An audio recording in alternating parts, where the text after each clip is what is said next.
Welcome to a new episode of Outside the Panels with your host, Johnny the Machine Hughes.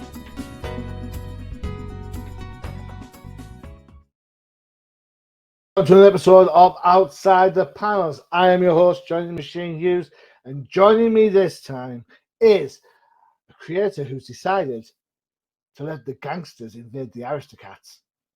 What's going on? I have no idea. Let's have a chat with creator extraordinaire Tracy Butler. Tracy, how's it going? Hi, good. How are you?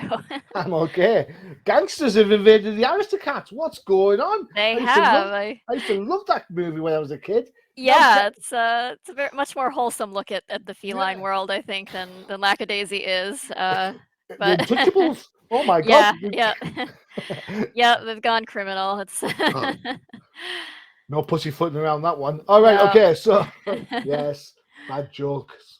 Cat jokes are all about. Cat puns abound. Yes. Yeah, I'm sure they'll be perfect. All right, okay.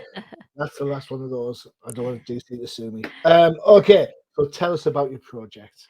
So Lackadaisy is a long-running comic that started out as a webcomic years ago, and I took it to print eventually, and I've kind of always wanted to make animation with it. I kind of started it as a comic because I was working solo on it in the late night hours between my day job and sleep, and yeah.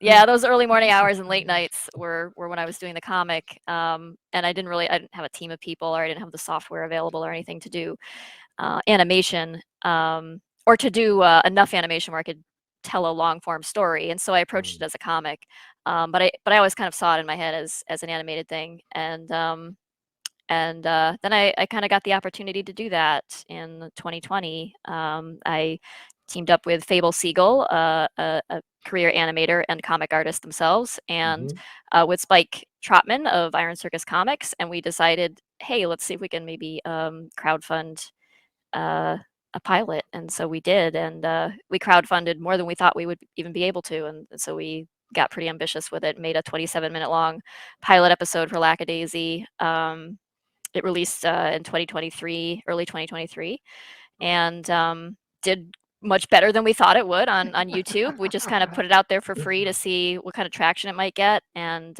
we'd promised that to Kickstarter backers anyway. We're like, hey, if you fund this, we'll give it to you for free on YouTube. So we did that, and then we kind of got enough of a response that we felt justified in pursuing more. But we kind of surveyed the landscape out there, what our options might be. We had some interest coming in from some interesting places, but in Hollywood. Name them. Don't name them. I don't want. Yeah. No. It's but as you may know, things in Hollywood are not so great right now, and you may have noticed there's some stuff afoot, but there's just a tad, and I think I saw the crucible of it all last night, unfortunately. Oh, okay, yeah. So we kind of decided, well, you know what, probably the best chance this cartoon has of existing is for us to try to produce it independently. So here we are again with the crowdfund and asking for the viewers who want more of Lackadaisy to help us make more of Lackadaisy, and we've so far funded the next 2 episodes, and we're hoping we can get all the way to a full season 1 that will produce on our own with our own crew of animators who we will do our best to treat right and better than what Hollywood is doing right now. So the Hollywood thing is just bonkers at the minute. I mean, it's hard to sort of like see how anyone can get back from that, I suppose, but they have a tendency to manage that, so I'm sure there'll be. We'll see. Some of the things on the table are pretty game-changing and scary. Things like the AI stuff, don't get me started. The attempted elimination of residuals for everybody, the attempted elimination of writers' rooms. It's kind of like very ugly. So I saw Indiana Jones and the Dial of Destiny last night, and there's just been a glut. There's been a glut of movies, and this is the one I wanted to see, but it's taken me a while to get around to it. And man, I wish I hadn't bothered. I mean, the CGI at the start of the movie, I don't know if you've seen it.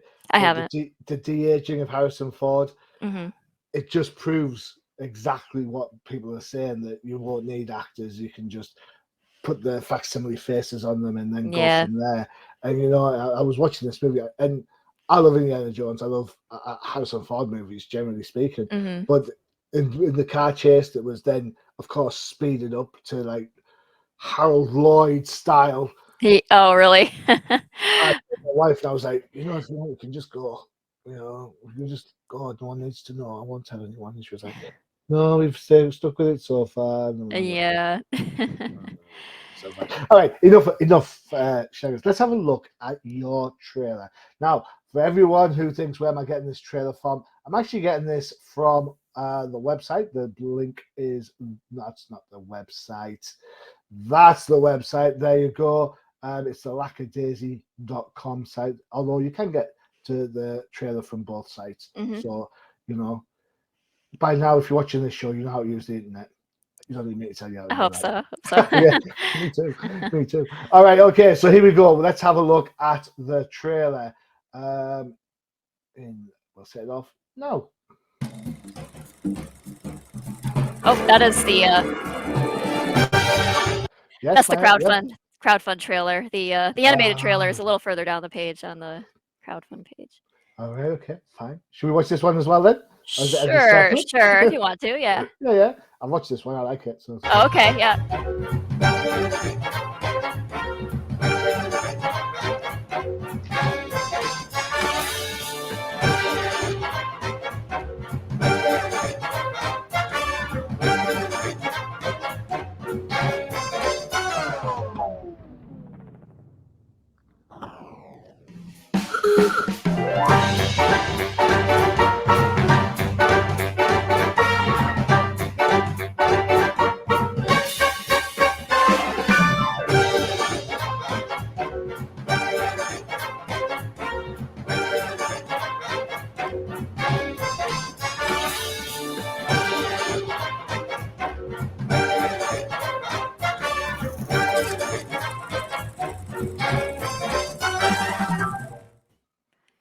Wow.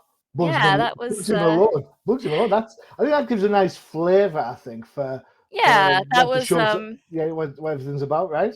Yeah, that was made by Matt Sheridan at Iron Circus to help us promote the book reprint, which is part of what's involved in this backer kit campaign, the crowdfund that we're doing. It's Lackadaisy books have been out of print for a little while, so we're bringing them back again. New covers, new art inside, things like that, and nice hardcover editions with gold foil on them and everything. And we're introducing plushes as well, and some enamel pins and things of that nature. And those are all of the rewards we have on offer for people who are helping us fund more animation. Basically, those are the tangible rewards they can pick up for that. But then we also produced an animated teaser for the season 1 that we plan to do. So trying to have a quick look through that as we speak. Where did the name come from? Because so UK English and American English, whilst they do share commonalities, there are a little some differences, oddities. Yeah, oddities. So I saw the title earlier and it said Lackadaisy, and I'm thinking that sounds like a lot like lackadaisical. Yeah, lackadaisical is the word that evolved out of lackadaisy, and lackadaisy came from alack the day or lack-a-day, which is an older phrase that meant, woe be the day. It's sort of a expression of sort of woebegone expression, like of sorrow or regret, or kind of a curse to put on, like a pox on this day that this terrible thing happened. That's where the phrase came from. But the word lackadaisical then ended up meaning lackluster or lacking spirit or something. So yeah. So then, which etymology is correct for the lackadaisy? For lackadaisy, I mean, lackadaisy is the name of the speakeasy, and I would say it's much more in the older camp where alack the day or alack it's kind of like a lot of the comic story is about characters reminiscing about the past and the past that led them to this place where they're kind of working in the criminal underground of St. Louis, and so it's kind of like this bittersweet nostalgia wrapped up in the story, and I just kind of felt like a Lackadaisy kind of, and encapsulated that a little bit. So help me out a little bit then. What made you? You mentioned it was a comic book first, then moving into animation, now into plushies and all sorts of cross media stuff. What made you think cats? Yeah, And that's speakeasies? that's the question everybody asks. It's like my cat's asleep on the bed next door, so it's like that cat is not partying the hard tonight. Yeah, that's the lackadaisical side of it, I guess, is the but yes, cats. I've grown up with cats. I love cats terribly, and they are, have been a source of great joy and enrichment in my life. And some of the characters were actually inspired by cat personalities, by cats I grew up with, and so it's a little bit that, and a little bit. I wanted the story to have this sort of visual levity. I didn't want it to be taken extremely seriously, even though it does deal with some serious subject matter, and it does have some drama mixed into the humor. It's also very absurd in some ways, and a little bit farcical. And I just felt like to abstract it a bit from reality and to remove it a little bit from a very realistic look at the 1920s was needed for the source for the story. In addition to that, visually, I just think it's fun. I like the big ears and the big eyes and the tails that kind of act as an extension of the line of action of each character. It really helps with that character acting and gesture and posing and things. And I think I feel like I can push the expressions and the character acting a bit further than I could with humans without it becoming off-putting. Yeah, I mean, the sense of, I can't even say this word, so if I get it right, it'll be a miracle. Anthropomorphizing characters has been around for years. Oh yeah, yeah. I mean, for millennia, really. I was telling my wife about it, and she was like, because I said anthropomorphic. She goes, "What's that mean?" I was like, "Well, it's like, when animals take on like human characteristics," and she was like what? I'm like, "Well, Top Cat." Yeah, Top exactly. Yeah. And the whole living in a trash can, using the telephone. He brushes his teeth in the night and all that sort of stuff. It's how we get by. We put these. The personification of anything, and in this case, it's animals. So yes, kind of applying a humanistic aspect to them to varying degrees. Sometimes it's just an animal that seems more capable of, logic or something than the average animal. And in many cases, it's characters who look like animals but wear clothes and walk upright in shoes and things. So yeah. Yeah, I've never understood why animals left to tie shoes. It's like Donald Duck.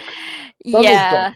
I mean, the dude gets out of a shower and puts a towel around his waist. Right, but then he doesn't wear pants, so it's. And then when he takes the towel off, he puts the shirt on, and then doesn't wear trousers. It's like, dude, I think it's part of the joke. I think it's part of the joke. It's like, it's visual humor. Yeah, it's goofy. cheeky. Don't even get me started. Yeah, it's a little the conundrum of Goofy and Pluto existing in the same world together is a little. Yeah. Crazy. All right, okay, so give us the rundown then. So give us the story points. You've got the club. You've got some characters. Who's the hero? Who's the villain? Who's the good guys? I'd say gangsters mall. There's got to be a mall. They're all a little bit shades of gray. I don't know that there's anyone who's tell me it was that sort of book. Yeah, it's not not that kind of shades of gray, but different subject matter altogether. Yeah. In the more general sense, in the term before what it meant before those books came out. They are morally gray, I would say. There are protagonists and antagonists, but they aren't necessarily good guys and bad guys. They're all kind of, questionable, shady characters doing morally questionable things. So, but the crux of the story is that this speakeasy was once kind of the gem of St. Louis, and then the owner and proprietor of it was died, and so they have fallen on hard times. The proprietor's wife was a jazz musician, and now she is trying to pick up the pieces and keep it all together. But there's been a major exodus of constituents. She's lost a lot of the clientele, and so she's struggling. And so some of the other band members have stepped up, in particular Rocky, to try to help do the the difficult side of the business, which is running alcohol, basically picking up illicit alcohol. This was during Prohibition, when the purchase and sale and production of alcohol was for the most part outlawed in the United States. But that did not, of course, diminish the demand for alcohol, and so it created this entire criminal underground that wasn't there before. It catalyzed basically very organized crime. And so in the story, there's these jazz musicians who don't quite know what they're doing, trying to run a speakeasy amidst some other very heavily armed and ferocious gangster types who are much more used to this terrain. So they are having a hard time struggling to keep the business in business, but also struggling to survive literally. So yes. So talk to me about the inspiration then, because I've thrown a couple out here already. I've said Aristocrats, I've said Bugsy Malone, I've said the Untouchables. Yeah. Am I missing anything? Garfield? I mean, I'd say just history in general, and St. Louis history in particular. Has a very interesting brewing history. I kind of got interested in that when I moved into a historic home in the area, and just became kind of fascinated with local history and started doing some research. And it turned out there are tons of limestone caves underneath the city, and they were used by gangsters during Prohibition to move alcohol around secretly. Prior to Prohibition, St. Louis was very much a brewing town. It still kind of is, but that put a lot of these flourishing businesses out of business, and then the criminal element came in and took over, making sure the alcohol was flowing, and people were, their thirst was quenched. So I found that to be a compelling story, and just wanted to explore that a bit, and use some of those actual historical elements in the story, even though it is an abstraction, like I said before. But that, I think a lot of the inspiration came just directly from history. But I'd say things like The Sopranos really probably inspired a lot of this too. I watched that in formative years, and it left a big impression. But that, and The Untouchables, and Goodfellas, and things of that nature. I went back and actually watched a ton of old Cagney films and things before I started working on the comic. You dirty rat. Yeah, exactly. Like the Edward G. Robinson and the Cagney, and the classic, like extremely stuff that's very stereotypical and comedic to us now, but that origin of like the gangster tale, that from the 20s and 30s. So I'm a big fan of going back and looking at some like older movies. I think it's you've got to park your brain in the right place, though. Yeah, it's a different sensibility about movie making. Like you and I would have grown up on new wave movies that have a very different feel from the very theatrical feeling. Like film evolved out of theater in the early 20th century, and so it still had a lot of that sensibility mixed into it. And of course, there were the silent films too, which are very different. I mentioned Harold Lloyd earlier. Harold Lloyd and Buster Keaton, and a lot of that is Fable and I, the director on Lackadaisy animated content, go back and watch those very frequently to kind of just see how they pull off the physical humor without any dialogue and things like that. And they do some really amazing stunts with vehicles and trains and things like that too, that are just kind of like, wow. And people are clearly literally in danger in some of these scenarios. I don't think they had quite the level of safety code and stuff, in Hollywood at the time. So they would just get away with doing this. But, it's fortunate that probably not as many people were killed as could have been doing these things, but they really took risks. And so it's very entertaining to watch. I always think Harold Lloyd's probably like the first cinematic Superman, to be honest. Yeah, because he's all mild and mannered, and then something happens, he turns into and he's very wacky. Yeah. And so, suddenly he's hanging off the hands of a giant clock face or something. I love that one. Like diving into the car. See, this is what I think. I want to step back a little bit. This is kind of one of the things I missed last night when I was watching the movie, because we're in the modern day era of cinematography, and there's very few directors that are going to go out and do physical stunts anymore. I remember watching Raiders, and Raiders, it's all practical stunts. Yeah. And when they turn the wagon over, they've got to put the stake in the ground so the wagon flips and stuff. If you watch closely, you can see where the stake is and all that sort of stuff. Right. None of that now. It's all let's computer graphic it. Yeah, I think I think a lot of us have been left with a sense of hollowness that a lot of the very CG-based, green screen-based work creates these days, and it kind of leaves us with a hunger for the practical effects, that things that we maybe used to even make fun of because they maybe didn't hold up as well as we thought, but like there's practical effects that are just so good now, and they feel so tangible and so satisfying compared to a lot of what CG does. And that's not to knock CG, because I know so many artists who work in that and are just phenomenal and do amazing work, and get asked to do work that like of 10 people, and then to do it over again because somebody wants a reshoot or something, and they get taken advantage of terribly and underpaid, and they're underappreciated. But I do feel like we should mix the two more. I think there's a better way to find a mix. But when you're taking something like Indiana Jones and you're asking like is it Harrison Ford's like what, 81 or something now, you can't really have him doing stunts, I suppose. And or even mild stunts that might have been fine for an actor, even if he's not a stuntman himself, at a certain point in time. But yeah, and the de-aging and things like that. I feel like there's something lost in the more recent films, that sense of sense of extravaganza is what it is. I remember watching Star Wars, the very first Star Wars. That's A New Hope, to everybody who wasn't around in the 70s. That's only me, it seems. All right, okay. And even now, when I watch it on DVD or Blu-ray or whatever, I'm still impressed by that opening shot of the ships flying over Tatooine, and it's just basic. It's two ships on a simple shot, and it's like you're like that. Wow, Then you fast forward to Phantom Menace or something, or what's the one of the more recent ones, Revenge of the Sith. Revenge of the Sith. Right, they start off in the big space battle and they're doing all these. I'm like, no. It's just tons of ships, and it's like more isn't necessarily better in this case. It's like it's the effective use of the minimalist approach that that really made it impactful, and the giant triangle just like looming in and coming over the top of the screen like that was effective. It's not like the giant star field of just tiny little ships out in space, like all over the place shooting at each other.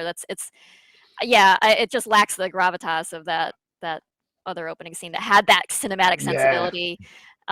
Still works on the cinema screen. I suppose this is part of the attraction. I know we've digressed a little bit and we'll get back, so apologies.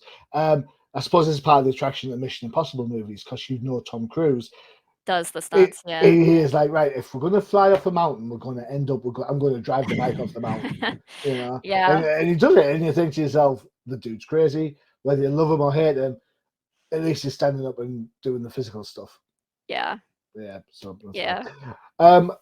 What you mentioned at the start, that Lackadaisy webcomic, comic, and then moved into animation, which is where you thought it was its true home should lay, perhaps. How different is it when you think from, I suppose, comic book page to animation page, or is it not that different at all, because you can use the comic page as a kind of storyboard? There's a bit of overlap, and there is some similarity between storyboarding and comics, but it's not quite the same thing. With comic panels, it's more you are drawing story beats, but with a storyboard, you have to draw each beat of time. You can't just skip to the story beats, because then there's a lot of gaps in between where an animator then will look at that storyboard and not know what to do. So your animatic has to. How do you get from there to there? Right, exactly. So right. So we have to basically take the comic, and break it down into its elements, and then look at it and go, okay, how do we actually represent this through animation? Then we have to rewrite a script, and then like revisualize it basically, and come up with a storyboard that will convey all of the necessary information that's missing in between what comic panels convey. And sometimes there's a more cinematic way to do it, and different ways you will approach it, because film is just a different media. But you can certainly take a lot of cues from comic panels and things like that if they have a very cinematic nature to them, or cinematic sensibility. I feel like early in the comic, I didn't have that sensibility, but I started to develop that more as I started to become cognizant of where my strengths were and where they were lacking. And I started to try to expand my repertoire in terms of camera angles and things like that, from which I depicted different things happening, and character interactions occurring and things of that nature. So so I think probably early comic stuff is not the best reference for an animated feature. And Fable and I have been kind of pulling things apart and looking at how we're going to approach making animated content of this. I keep saying content, and I hate that word, but animated episodes of this. But it's sort of a heartless word. But there's many other aspects as well that where like I can get away with a comic panel with doing very illustratorly things and being very detailed and rendering things out with lots of like, bits of fur and rust and things and lots of texture on materials. And in animation, you run into problems if you try to do that, because you have to you have to hand draw every frame, and then you have to color every frame and composite everything together. And if you aren't, you have to be like, you have to have a very established sense of like not minimalism, but economy of line, I would say, an economy that makes sense, so that you can animate it and so that it looks good and that it translates well. And it's not just because it's not like a lesser way of drawing something. It's an art form. It's different. It's an art form unto itself, because if you make something extremely detailed and then try to animate it, it's hard to look at. You want to be very like careful about the way you balance areas of low detail and high detail. You can have high detail backgrounds, but then have characters who are lower detail but brighter colors or more saturated colors on top of that, and then they stand out. And so it's just like you have to really balance those things and think about those things. And we had to go back and redesign all of the characters so that they could be animated, because the way I drew them and rendered them and lit them in the comic was much more illustratorly than animatorly, so it's interesting because, I mean, what you say about the simple lines and the kind of way that economy of movement and the kind of transition through the motions, I suppose this is what makes shows like Batman the Animated Series so popular. That whole, because that everyone credits that Art Deco style as being, wow, this is fantastic. Elements of the 20s in there. Very much. Bruce Timm's art style, but some of that is based on the fact that, you know what, we can't have the heavily rendered Batman. We need something that's very simple, bold, right? Barrel chested. Yes, it's really the outer shape, the silhouette of the character that gives it its personality. It doesn't have to have all kinds of lines and details on the interior of it to make it look effective and to make it appealing to look at. It's the overall shape and the way it moves, and that's the art in animation. It's interesting how it's kind of revolved a little bit, because you've got Into the Spider-Verse, which has changed, which was a game changer. Oh, absolutely, And then, of course, the second movie. And then you've got the Turtles coming out this month as well. And this is what the Turtles, 57th? There's been a lot of them, but I like seeing the artist touch being reintroduced into a lot of these, where you see a much more gritty, like you see, and it looks like an artist's hand has been involved. And I think we had drifted very far into, well, how perfect can we make things look? How streamlined and Pixar smooth can everything be? And then you get bored with that look, because it's like, it just looks very computer-like and repetitive after a while. It's like everybody's trying to ape that Disney Pixar look. And so I think like we started seeing things break away with DreamWorks, doing Puss in Boots: The Last Wish, and before that Spider-Verse and Mitchell's versus the Machines and things like that. And you start seeing, they're adding some texture in here now. There's like a painterly sensibility and some hand-drawn scratchiness and things. And it's like, that's adding a lot more back in, I think. And that's interesting. And I look forward to seeing more things that come out of this that branch off from that and give us a bit more of I think that human soul that might be missing from the extremely streamlined looking CG stuff that we had, you reach that pinnacle of streamline, and then it's almost like unsatisfying now. So it's like, we've just been talking about that in the movies. It's funny. A few weeks ago, my wife and I were talking about like movies that had an impact on us, and I said, "Oh, the Iron Giant." And she goes, "What's the Iron Giant? What are you talking about?" Iron Giant? I was like, the dude chooses at the end of the film. It's spoiler alert for a movie that's been like out for about 20 years. But he chooses. He's like 2000 or something. He's got the idea of he's supposed to be a weapon, but he goes up and fights the fight. His last words are, "I am Superman." And I went back to watch this movie with my wife, and I was blown away. Because in my head, it's as you mentioned, the pinnacle up there. It's like, wow, this animation's great. But then I watched it and I'm like, yeah, this isn't as the animation's not as smooth as I thought it was going to be. Yeah, I don't know. I honestly think that movie's underrated. I think it's actually really I love marvelous, that and movie. I I don't think love it that movie. needed. I don't think it needed to be like extremely Yeah. like the character designs were fabulous, the character Yeah. acting was fabulous, and the story Hogarth itself was is really good. just- Yeah. just so good. And it really captured that sort of 1950s something about it had a very 1950s feel about it that was very Yeah. convincing, and or you know, that sort of Cold War paranoia Yes. and the pathos as well of the robot who discovers he's actually a weapon, and yeah, I think just a very well told story, a tight script, animation that served its purpose, and I just think, yeah, one of the more effective things. And I think anytime something takes that and tries to gloss it up, like I know the Iron Giant has appeared in other things, other films, you know, as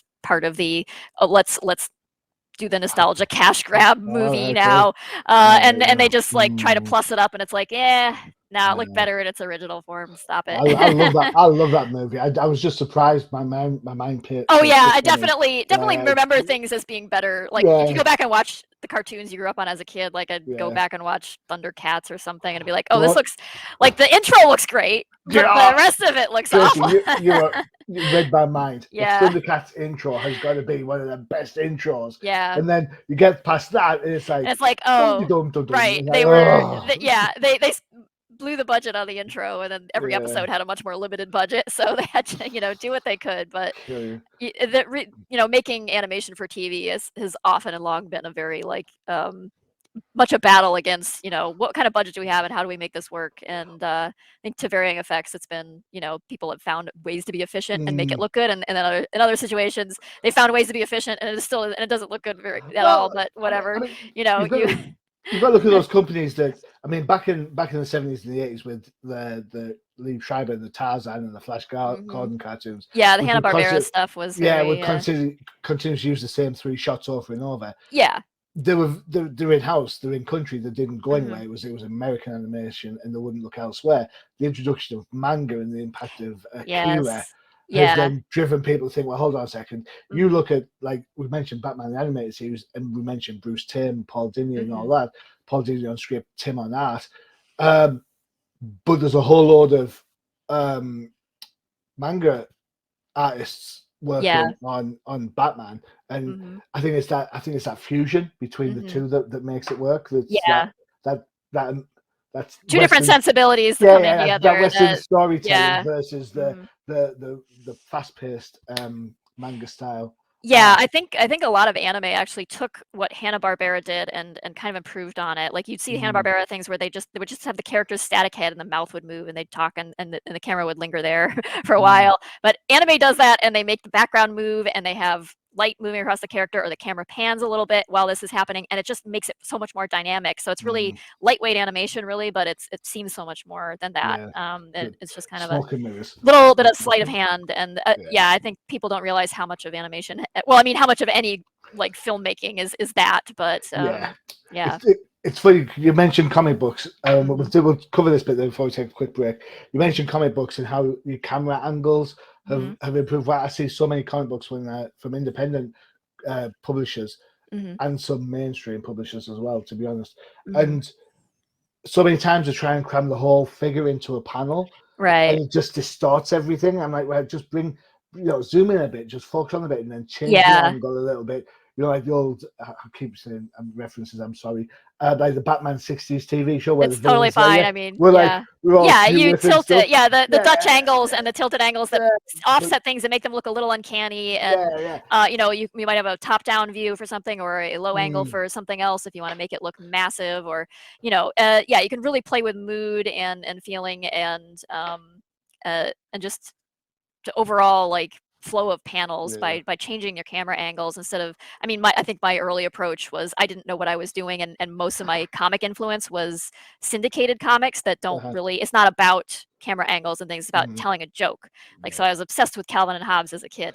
Who doesn't love Calvin and Hobbes? I mean, everybody did, and I think that influenced a lot of artists in my generation, like, heavily. And I think I got a lot of, I learned a lot about drawing and comedic timing that way, but I didn't learn, and Bill Watterson has a beautiful watercolor works and things, but I didn't learn how to work a camera basically Yeah. as a comic artist by looking at those. I had to go learn that elsewhere after, because I approached everything with just a very flat angle initially, and I didn't realize I was doing that until I started looking at other comics and like, oh yeah, there's so much more I can do here with this, and it enhances the storytelling, or you can just like affect the storytelling in a certain way by doing this. It's part of the art form, and then you can mess with your page layouts and the way the panels are laid out. There's like this whole graphic design element to making comics, as well as the writing and the drawing and the the color and everything. And there's just many different like disciplines all wrapped into one with comics, which makes it a really marvelous thing. So I was this day old, i.e. not that long ago,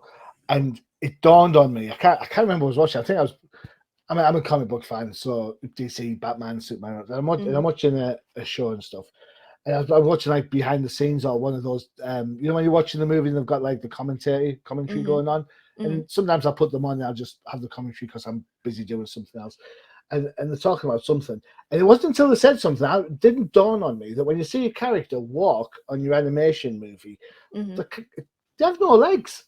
Yeah. Yep. I was like, what? They have no legs. Yeah. Surely, because my comic brain was like saying, you sometimes see the legs, so like you just fill that in with your. It's understood that there must be legs there, but there's no point in paying an animator to animate those legs or to asking them to do that extra work or something. So I was just sat there going, I was like rocking in the chair going, there's no legs. Yeah. It's all a magic trick. It's all an illusion. But it's the same with CG things. Like Kevin Temmer, who is one of the 3D artists I follow online pretty avidly, is working with Glitch Studios doing some work for an independently created cartoon called Murder Drones, and he sometimes shares some of his behind the scenes work and will show like all the different ways he distorts the models to create the illusion that something is happening, or if a character is walking along, their 3D model legs might stay planted over here, but the rest of the body just moves over here and the legs just stretch. But you can't see that part. All you need to see is like the important. So it's just a really fun glimpse into how that works. But it's all very like it's like a movie set. There's only 3 walls, right? Or sometimes only 2 walls, or sometimes no wall at all. It's just green screen, and it's all illusion. And everybody, like, I've seen people say weird things like, "Oh, well, this is a cheat. This is a cheat." It's like, it's all a cheat. I mean, all of it is. It's all an illusion. We're not really filming cat gangsters driving around and shooting at each other. We had to fake it. I must admit, I've stopped watching. I love shows like the Arrow and Flash and stuff like that. I've had to stop watching the bloopers and the behind the scenes stuff because it spoils it. I know in my head. I know in my head that there's no way that Stephen Amell, as good as an actor as he is, he's got his arrow. There's no way he's throwing the out like. Right. He's me thinking, he's firing the arrows and the CGI into the tennis balls. No, there's no arrows. No. Everything. He holds the ball and does this. And then they put all the stuff in after. Yep. I was like, my heart is broken. Yeah, sometimes I guess it's. I personally like knowing that those things. I like I don't know. It's sort of like if you go to watch a magic show, you don't want to know. You don't want it spoiled for you. But in my case, I want to know how they do it. I want to know like the machinery behind it because I just find that interesting. But because I guess it's because I just want to know the secrets because I want to use them myself. So, but yeah, I can see how it kind of ruins the illusion. The suspension of disbelief is necessary to really get into it. And Right, before we take a look at some art from the cartoon and some model sheets and the website, it's time for one of our adverts for one of our other shows. I'm sorry we've gone on a little bit. You are just so super interesting.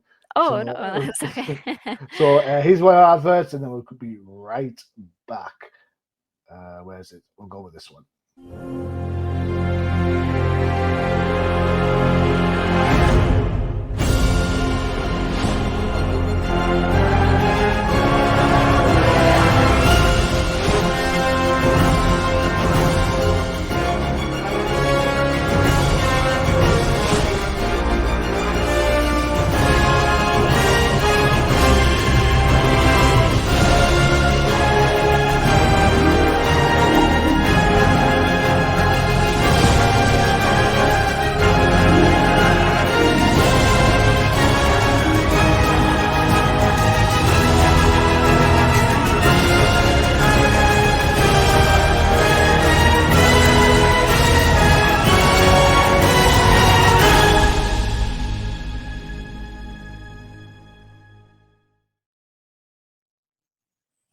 on Crisis in the Toyverse for all your figure statue needs. There's a reason why I played that advert, and it's coming up in a little bit.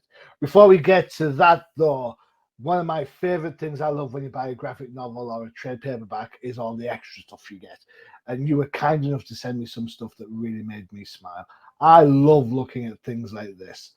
These character sheets, these are absolutely the bee's knees. These, to me, we talked about looking behind the curtain to see what the wizard's up to.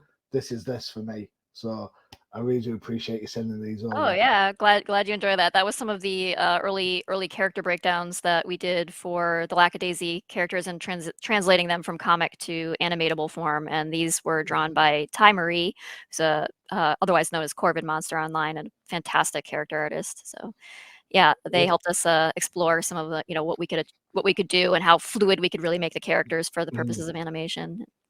Yeah. Who's who? Give me a rundown. Who's sat at the top? Okay. Sure. That's at the top there. That's Freckle McMurray. That is the Irish dude, is he? Yeah, he's Irish, and he's the reluctant gunman. Okay. He wanted to be a police officer, and that did not work out because he has a bit of a temper problem. Ivy Pepper is below him. She is kind of the little jazz baby of the group. She is kind of grew up amongst these. Her father was involved with Atlas May, the owner of the Speakeasy, and so she's kind of grown up surrounded by these stories of the gangsters and all of these tales of supposed heroism that they would tell about their adventures. And so she is kind of a bit of a romanticized view of what's going on in this criminal underworld she's living in, but she enjoys the dance floor, and she's gotten herself in a little over her head on the criminal side of things too now because she couldn't help but be involved. Rocky Rickaby is below her. He's the one in blue. He is a violinist and jazz musician, and Freckle's cousin. And he's the one who kind of got Freckle involved here because Rocky is doing his darndest to try to keep Lackadaisy alive. He's had a bit of a issue finding a home for himself, a place to be where he feels like he can belong. He's a little bit of I guess I would say a tryhard and a theater kid. So not everybody tolerates him so well, but he's determined to kind of keep Lackadaisy alive because that's where he feels is his place. But below that is Mordecai Heller, a former employee of the Lackadaisy who now works for a rival gang called Marigold. And he is kind of a stick in the mud, but and he's got a bit of a chip on his shoulder about how things went down at Lackadaisy. So kind of fits into something of an antagonist role in the story. It's a little more complicated than that, but it's hard to. Yeah. No spoilers. No spoilers. Yeah. Okay, excellent. Love these a lot. I think they're absolutely class. We've got another one coming up with the band, I believe. At least I hope it's the band because it says band JPEG on the thing. So let's have a look. Oh yeah, that's definitely the band then. Yeah, those are the band characters. They fit into the Speakeasy. Not characters that played a prominent role in the pilot. They play more of a role in the episodes that we'll be producing. But yeah, there's a whole jazz band that occupies the Speakeasy. They've got their house band, and so we're looking forward to composing some music for them to be playing during the episodes. Something I obviously can't do with the comic is have live music playing, but in any 1920s Speakeasy worth its salt, you'd have some live music. So yeah. The circles, is this to denote height of character? Is this what this yeah, so that the animators know if they're drawing something out of proportion. Like it's easy to, when you're doing your sketches, you want to step back and go, okay, is this character's head too big relative to the rest of its body, or too small? Am I making it too tall?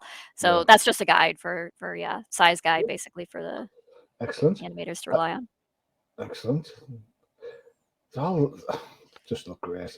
I absolutely love stuff like this. It is my bee's knees. What else have we got?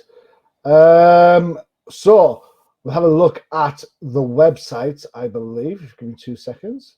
Do the magic of television, as they say. It's not television. Maybe I should get a job in television. I don't know.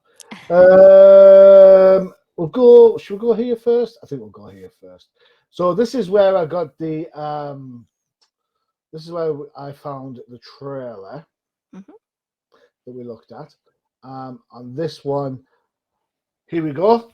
It pretty much says what it says. Yep. On That's the backer kit. Yeah. Yeah, If you scroll excellent. down, there's a link to the trailer. That's the book trailer there, but if you Yeah, keep that's it. going, there's the Cool. animated trailers. I just want to point out, check this out. So Oh, currently, yeah. this is saying you had a $125,000 goal, Mhm. and you are currently on Yeah, yeah. $681,444. I think people want to see more Lackadaisy animation, so we are thrilled to know that, and we are eager to get going on that. So, And at the time of recording, mhm. which is late for me, it's 28 days. You've still got like a month left. Yeah, yeah. Man, that's Usually impressive. your first 24 to 36 hours are the biggest part of your fun, but then, there's often kind of a lull in between, and then toward the end of the fun, things will maybe pick up again if people decide last minute they wanna All right. back it. But we'll see what happens. I don't know yet where it's going to land, but if we can make 2 to 3 episodes, I'm extremely happy with that. So Eisner nominated. What was that like getting nominated for an Eisner? validating because I, Great I word. came from a place where I didn't have any artistic formal training. I just kind of Mhm. picked up comics and started making them. And so it was, and I was doing web comics, which at that time, I think that was 2009 or 2010, was still kind of regarded as not legitimate comics. Really? So to get an Eisner nomination meant a lot. But yeah, webcomics kind of had to come into their own. There was an era of the internet where they were very much a joke, basically, because there was no gateway to it. There was no like publisher you had to impress, or you could you didn't have to.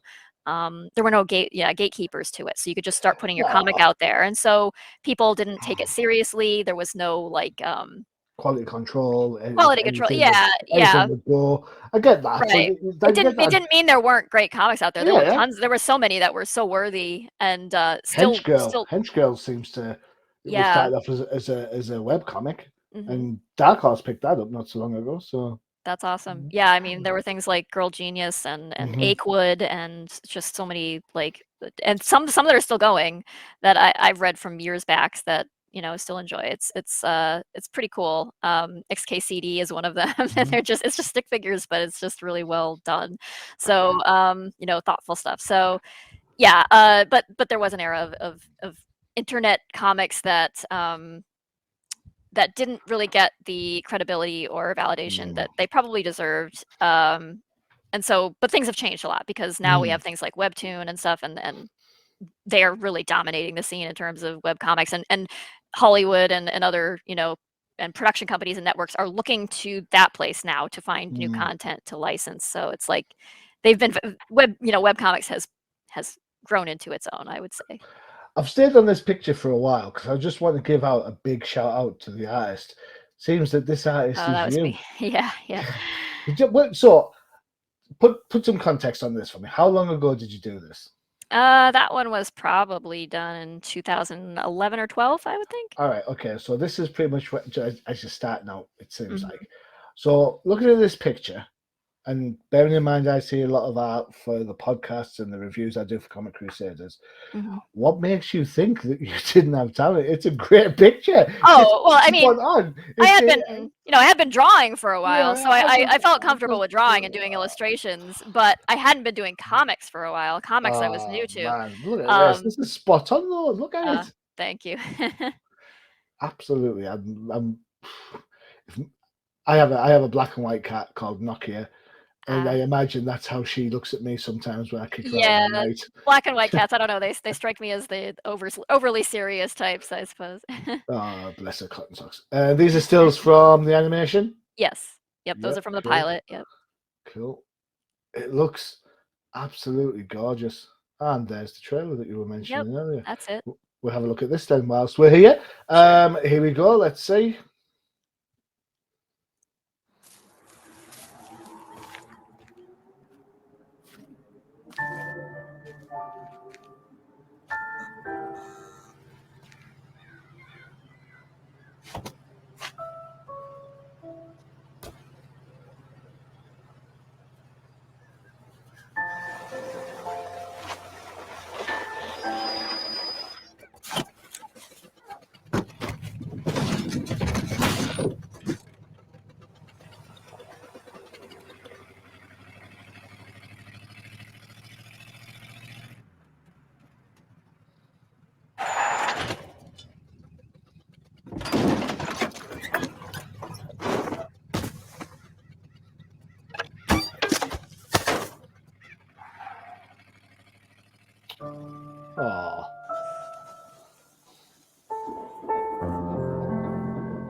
That's beautiful music, honey.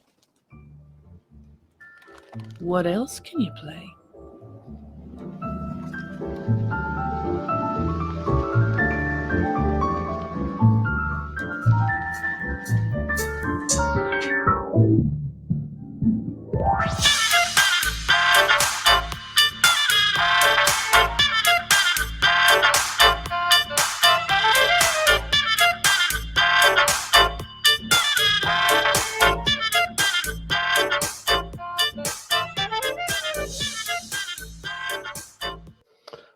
Very impressive.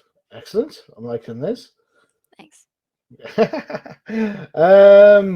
Right. So we'll have another look at one of the other your other website. Give me 2 seconds. I'll bring that up. Sure.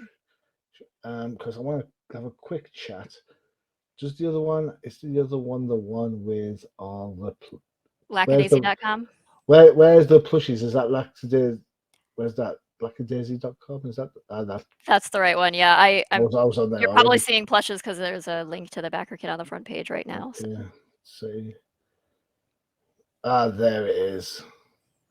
So some of the pledges and rewards, I've got to say we'll have some of these because I think these are cute as a button. There we go. Oh yeah. These are whose idea was it to do these? That was Spike's idea, I think. Spike is the owner of Iron and founder of Iron Circus Comics, which is probably the largest comics publisher in Chicago right now. And we wanted to reintroduce the Lackadaisy books and reprint them in hardcover with nice new covers and everything, like I said before. And she also was thinking, well, I think these characters would make excellent marketable plushes. And I was like, well, I guess so. And so we did a poll to try to see if readers were actually interested in that. And they were. And so we went with it. We're like, okay, we'll make plushes. That turned out to be a little more difficult than we anticipated. Plush design is hard. We had to work with a few different manufacturers before we landed on the right one that knocked it out of the park with them. But yeah. Cool. Yeah, that was the work of Juniper Creates right there. Is spot on. Perfect. Yeah. Perfect. There is a website. I'll show you the links in a moment. Let's get the other website up and running. It's that one. Boom. And this is lackadaisy.com. So with this one, you get a chance to look at all the stuff that's kicking around, which means comics, archives, gallery, characters. What's Ishkabibble? Ishkabibble, it's a slang term from the 1920s that basically means just nonsense or stuff. It's just things that didn't fall into other categories. All right, okay. All right. Okay, cool. All right, that's clever. Like that. And all the links across there are there as well. So yeah, social media links are all there. So you can go and have a look and see where you want to go from there. You have covered your bases extremely well, Tracy. It has to be said. Thank you. I have someone who helps me out very much with the website, so I have to thank Jay. Shout out to Jay for making the website functional. So I built my original website, and it was just a strictly HTML pile of nonsense, and Jay came along and kind of made a content manager specifically for Lackadaisy, and it's marvelous. So let's talk production dates. You've got 28 days left to go on your crowdfunder. After that, how soon can backers expect to see the first episode? So usually after a crowdfund runs, you get your funds about 2 weeks to a month later, after all of the Stripe fees and everything and credit card fees have been processed. Then you have to pay taxes on it, so you don't quite get as much as the number you see on the screen. But once we have funds in hand, we are planning to be able to hit the ground running with production. Fable and I have been working on the scripts for the episodes, and we're going to be fleshing those out during the course of this month while the crowdfund runs its course. Cool. And we've got a lot of our crew back already they kind of help us put this teaser together. So we're having lots of meetings with them to try to smooth out our workflow and pipeline to make sure, in places where when we made the pilot, we might have had little bumps in the road, we want to smooth those out, make everything nice and easy for the artists so that they don't have any technical issues. And so yeah, we're having lots of meetings to try and make sure everything's working and well-oiled machine in as much as we can make it one. Don't knock but machines. yeah. Yeah.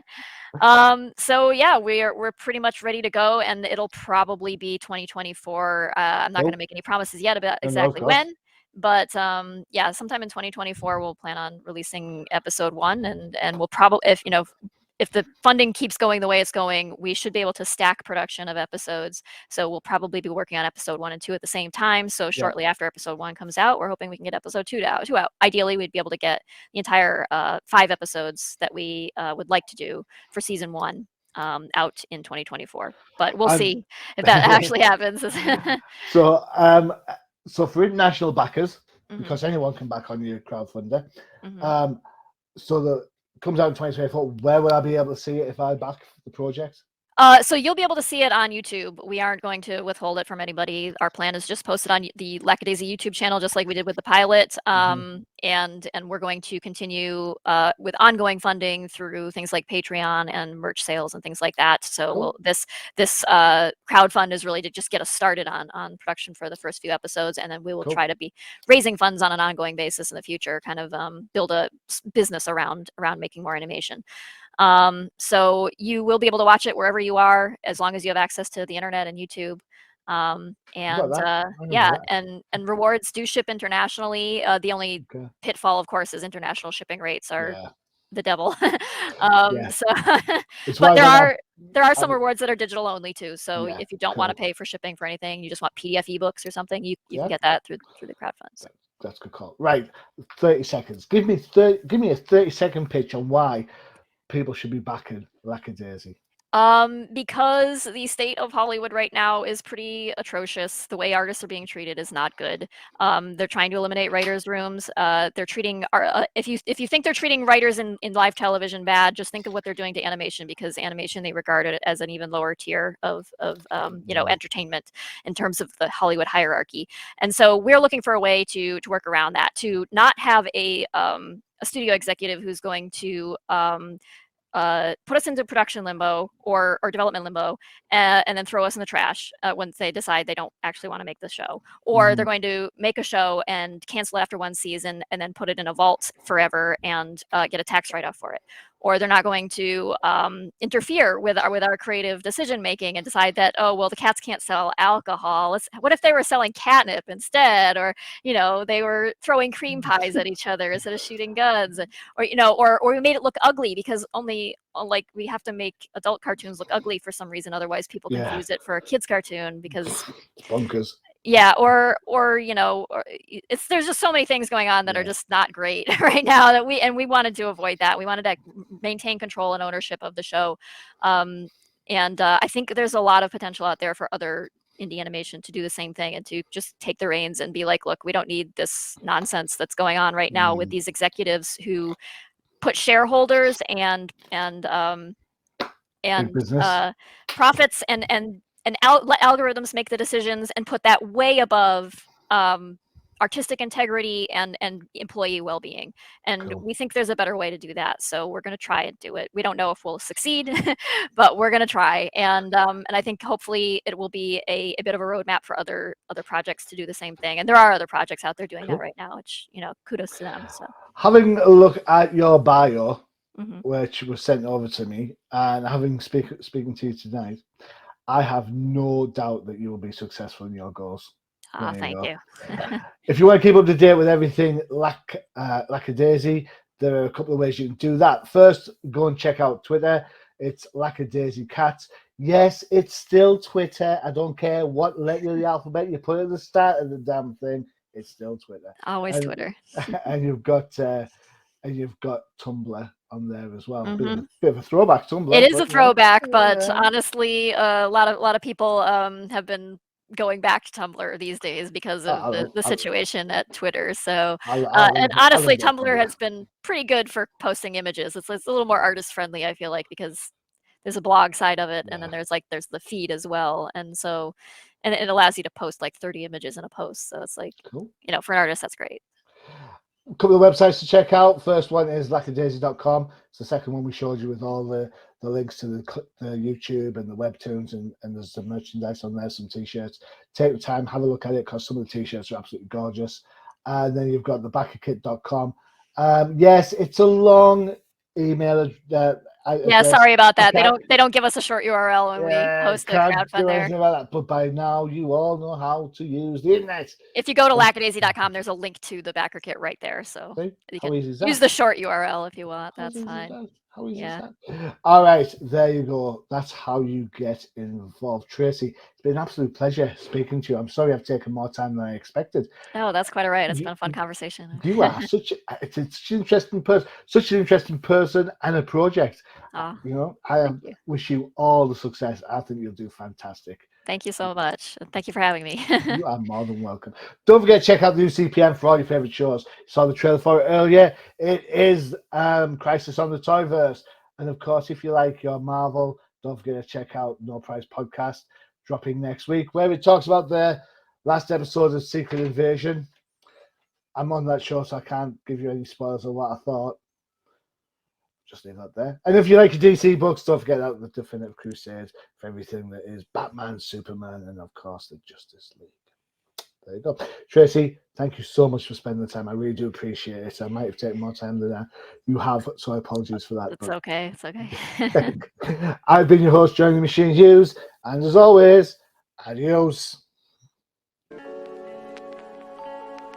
Visit undercovercapes.com for the latest and greatest podcasts via the Undercover Capes Podcast Network. Also visit our parent company website, comiccrusaders.com, all about comic pop culture.